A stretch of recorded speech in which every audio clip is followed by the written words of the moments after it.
बोले भारत माता की वंदे।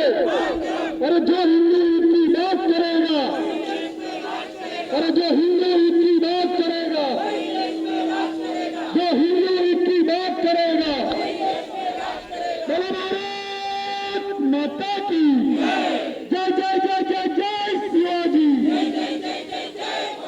जय जय जय जय जय शिवाजी। भारतीय जनता पार्टीचं जय जय जय जय जय भवानी, जय जय जय जय जय शिवाजी, गणपति बाप्पा। आंदोलन हमारी धार्मिक भावना से जुड़ा हुआ है। जनवरी में इसका काम शुरू हुआ, तब से जाकर आज अगस्त महीना शुरू है, 8वां महीना शुरू है।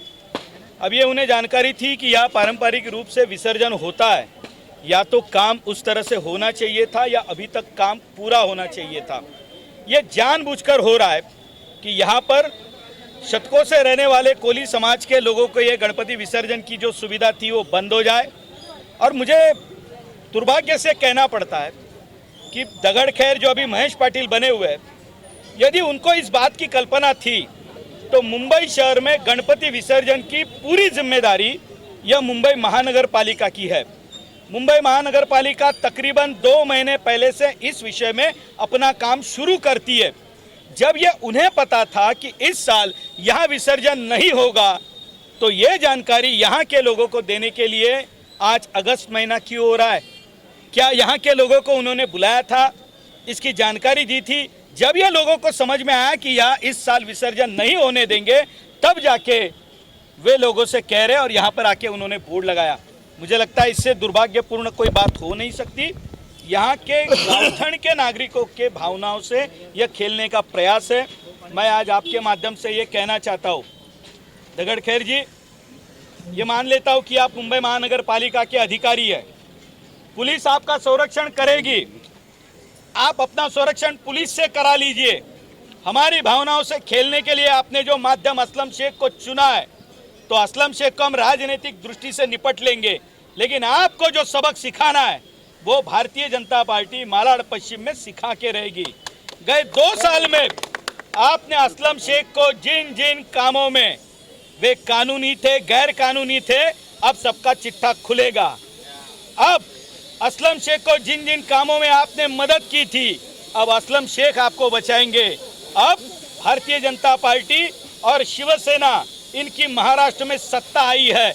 अब आप जितना हो सके बचने का मार्ग ढूंढ लीजिए, ये आपको मैं सूचित करता हूँ। सुनने मिला है कि आपको परमिशन भी मिली है विसर्जन के लिए, क्या कुछ कहना चाहिए? ऐसा है, ये यहाँ के स्थानिक गांवकरी ने अपने श्रमदान से बनाया हुआ तालाब है।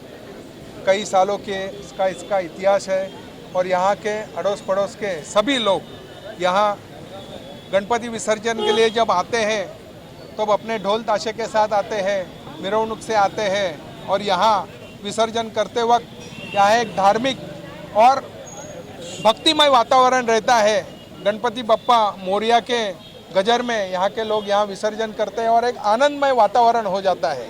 आप समझ सकते हैं कि जब ये तालाब का विसर्जन करने के लिए यहाँ के महानगर पालिका के अधिकारी ने मनाही की, इसके लिए हमने आंदोलन के लिए बात की, तब उन्होंने कल हमें आश्वासन दिया नहीं गणपति विसर्जन यहाँ होगा।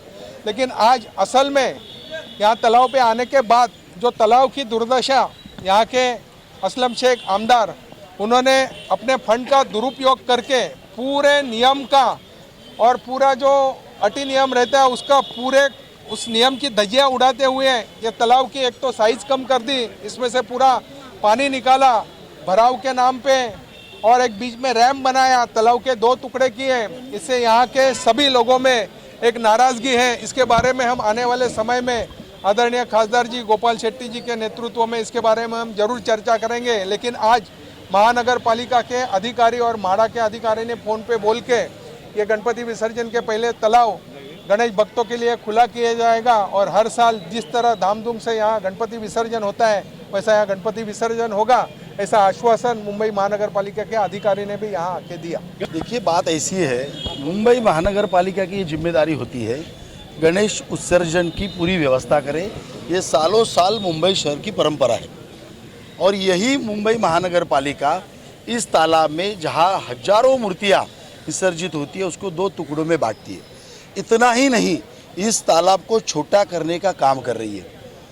अगर इसमें कुछ इम्प्रूवमेंट की बात होती तो यहाँ के जो ग्रामस्थ है, रहने वाले स्थानिक लोग हैं, उनसे राय मशुरा कर सकते थे, स्थानिक नगर सेविका उनसे राय मशुरा कर सकते थे, लेकिन ये कुछ किया नहीं।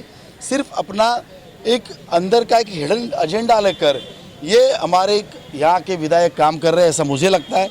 देश का प्रधानमंत्री घर घर तिरंगा द्वारा सभी हिंदू मुस्लिम सिख को इकट्ठा करने का काम कर रहा है और यहाँ का विधायक हिंदुओं को तकलीफ हो इस तरह का काम करके उनमें बंटवारा, समाज में बंटवारे का काम कर रहा है। ये हमारे दिल का दर्द है।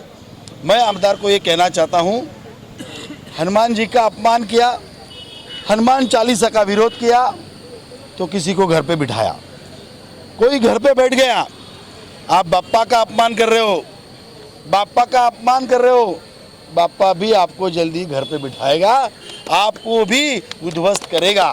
ये आप ध्यान में रखिए। और मैं ये कहता हूँ, अभी यहाँ पर मुंबई महानगर पालिका के अधिकारी आए हैं, उन्होंने आश्वासन दिया है कि हम आने वाले कुछ दिनों में इमीडिएटली कार्यवाही करके, पहला तो ये कह रहे थे कि हम कर नहीं सकते, इतने कम दिनों में कैसा होगा, इसके लिए विसर्जन आप बाहर करो, लेकिन मुझे ताज्जुब लगता है कुछ महीनों में कोविड का टाइम होने के बाद भी 2 लाख फुट का स्टूडियो बन सकता है, तो कुछ दिन में यहाँ तालाब के लिए विसर्जन की व्यवस्था क्यों नहीं हो सकती थी। अभी ये यहाँ का जैसा अर्जुन नहीं सुन रहा था तो क्या हुआ, भगवान कृष्ण ने अपना विश्वरूप दिखाया, हमने थोड़ा हमारा विश्वरूप दिखाने का प्रयास किया तो प्रशासन अभी डर गया है और ये कह रहा है कि हम आपको करके देंगे। ये उनको करना ही पड़ेगा, नहीं तो बाप्पा के विसर्जन के आड़ आने वाले जो अधिकारी है, जो नेता है, जो समाज विघातक शक्ति है, उनका भी विसर्जन का हमको सोचना पड़ेगा। आप देख रहे हैं सक्षम न्यूज इंडिया, सबसे पहले सबसे तेज।